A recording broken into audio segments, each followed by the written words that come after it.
Bandeko ya bolingo mbote na bino pe boye malamu na émission na biso makosa ya mama Kimi. Lelo tokosalela bino un spécial apéro congolais parce que toyoki bandeko nanga mingi o biso ba congolais so toyambi batu tozalaka ba apéritif te tozala eloko organisé te tozala eloko osepelisa monoko te avant toleka na mesa.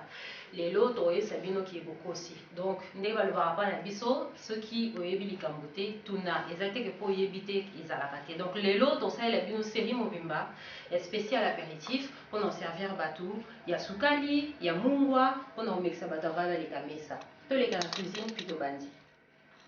Bon, mpona kobanda série na biso spécial apéro lelo tokobanda na eloko moko ya sukali bonbon ya chocolat na nyampoule. Si, boyoki nga très bien bonbon ya chocolat na nyampoule.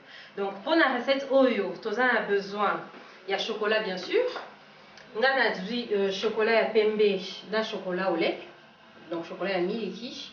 Toza na besoin ya kokoti na biso mpona kosala nyampoule donc kokoti bokata yango mike bolongoli yango na bobuki yango bokati yango mike.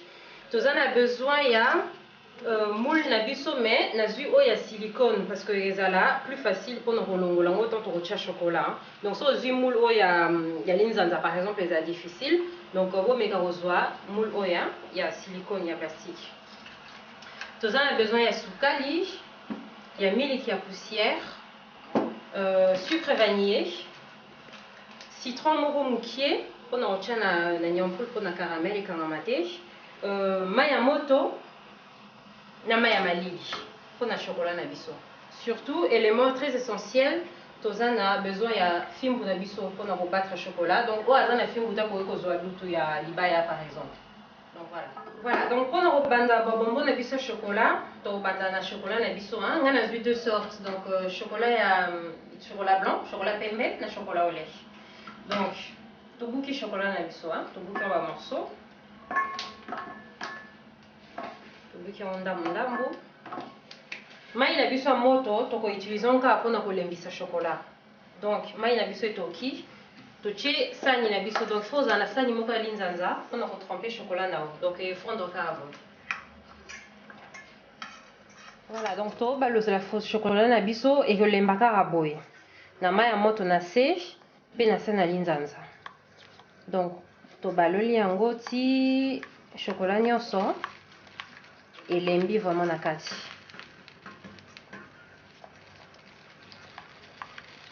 Donc soki chocolat elembi bomoni que ekomi vraiment poto alors tout de suite bolongoli sani na bino ya linzanza botia yango na kati ya mai ya malili donc ezongisa sikoyo chocolat na biso na température normale eza so moto te. Voilà donc tant totie chocolat na biso na mai ya malili tocontinue kotourne yango ti ekokoma pio donc bomeka bobanga te kosimba botala soki température ezongi normal fo bonini chocolat ezonga pio na kati ya mai ya malili. Après tolongoli et puis tobandela kosala ndenge moko na chocolat na biso ya pembe. Donc sikoyo tobandela pe donc kolembisa chocolat na biso ya pembe mpona kocontinue babombo na biso. Donc ndenge moko kotia liboso na mai ya moto. Donc chocolat na biso ya pembe pe elembi donc ndenge moko totia yango na mai ya malili ti moto esila bocontinue kobaluka. Alors chocolat ya pembe ezaka elembaka vraiment makasi te par rapport à chocolat au lait donc mais c'est pas grave bon continuer kobaluka yango ti ezonga vraiment malili. Sikoyo chocolat na biso elembi donc ya pembe na ya chocolat ezongi bien malili tokotia yango sikoyo na kati ya moule na biso ya silicone donc bokozwa neti luta mokie mpona kotondisa biso oyo toponi tokosala 5 ya chocolat puis 5 ya pembe.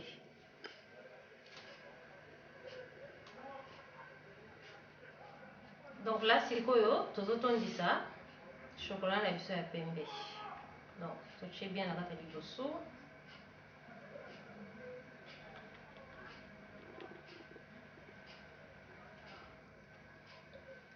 Tant tosisi kotondisa moule na biso nyonso ya silicone donc sikoyo tokopike babonbon enfin banzete na biso ya bonbon. Donc après bopona so boza na bandaka mundele boza na balutu moko ya mikie boye tout ça bokoki kopona yango mpona kopike babonbon comme ça après totia yango na frigo pour eumela. Alors on a notre chango boye. Voilà. Totondi ici mol na biso mobimba. Toche ba nzete na biso luta mukie so za na place ou bien nzete ya kamundele pour piquer bonbon na biso. Et puis tochango na congélateur pendant au moins 1 heure. Donc il faut vraiment ma bonbon, il faut vraiment se glacer pour ma passer pour na rolongola na moule et puis ma bonbon et tika na luto pour na dolia la bonbon. Donc tochango na congélateur pendant 1 heure. Quand toche ba bonbon na biso na congélateur, totika chocolat ndambo, il y a chocolat na ya pembe. Pour tolinga ba bonbon na biso pour na ko chango après na nyampoule na biso to sala sikoyo. Donc ba chocolat na biso etikali tochango à côté. Tant que bonbon na biso ekoti na frigo, toatake sikoyo nyampoule na biso tokolingela yango. Mais mpona nyampoule nde tolobaki tout à l'heure, kokoti bakata mikie mikie, sucre vanillé, un peu de citron, sukali na milk ya poussière. Donc bakokoti na biso tokata yango mpenza mikie mikie mpo ntango ekole na bonbon ezala kitoko. Donc tokontinue kokata yango mikie mikie.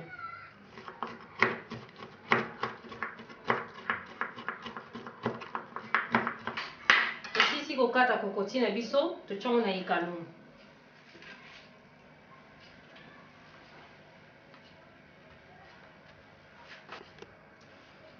Toche kokoti na biso na moto, tokobalusa yango liboso soko tia eloko na kati, kokoti kaka yango moko. Ntango kokoti na biso ekalingami mwa ndambu, tobakisi sukali.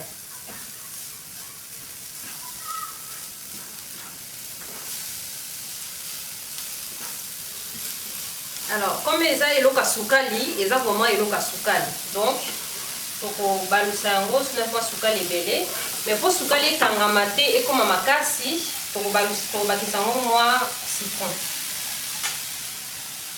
Ya mokie kaka po elembisa sukali.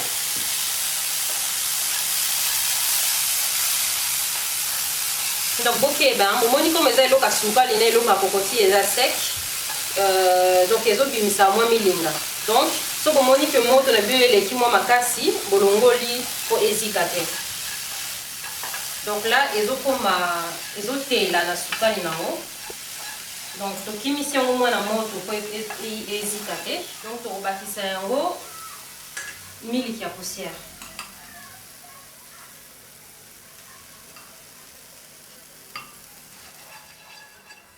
Tobalusi puis nyampoule na biso ebeli.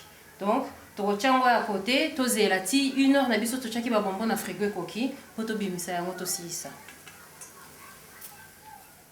Tozokoba se na bonbon na biso ya chocolat na nyampoule, totyaki yango na réfrigérateur pendant 1 heure. Donc 1 heure wana topesaka eza indicatif. Il faut vérifier. Si au bout d'1 heure aussi bien au monion que ça non pète, ozongisi yango sous na frigo po ekanga makasi. Le but est vraiment que ekoma makasi. Alors, comme tolobaki, moule na biso ya silicone à plastique, eza facile pour nos rolongola. Donc, to balusa juste pour nos bimisa wa bonbon na biso.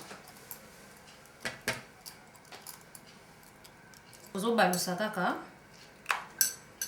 Donc, il faut que bimisa ngo juste tant bolingi bolia. Pour ce que tiki yango libanda, ba chocolat nyoso yelemba. Chocolat na biso ndambo etikalaki tokolinga ba bonbon na biso avant tochango na nyampoule. Donc chocolat normalement so ke vandi ezonga makasi. Donc pour la base un micro-ondes, un petit coup au micro-ondes. On lembisa. Tant aussi si ko longola bonbon na biso tokolinga ngo na chocolat puis tokobalusa ngo na nyampoule. Donc chocolat.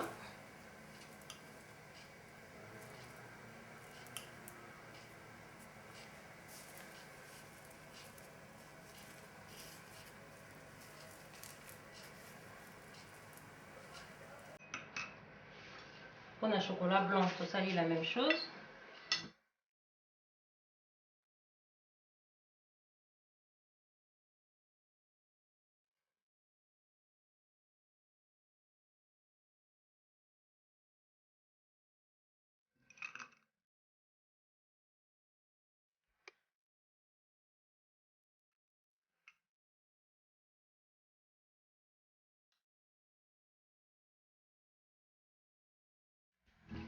Apéritif na biso ya bonbon ya chocolat na nyampoule esili tolakisi bino bande bandeli ti tokomi na suka bomeka ngo mpa na bino botindela biso bafoto soki bozali na bacommentaire na mituna bohésite te bokende na site na biso www.toutonlingala.com mpona bafeti na bino mariage, baptême, anniversaire bobenga biso www.doma-traiteur.com. Voilà, kimi doma mpona bino tokutani mbala nsima. Le script c'est chaud.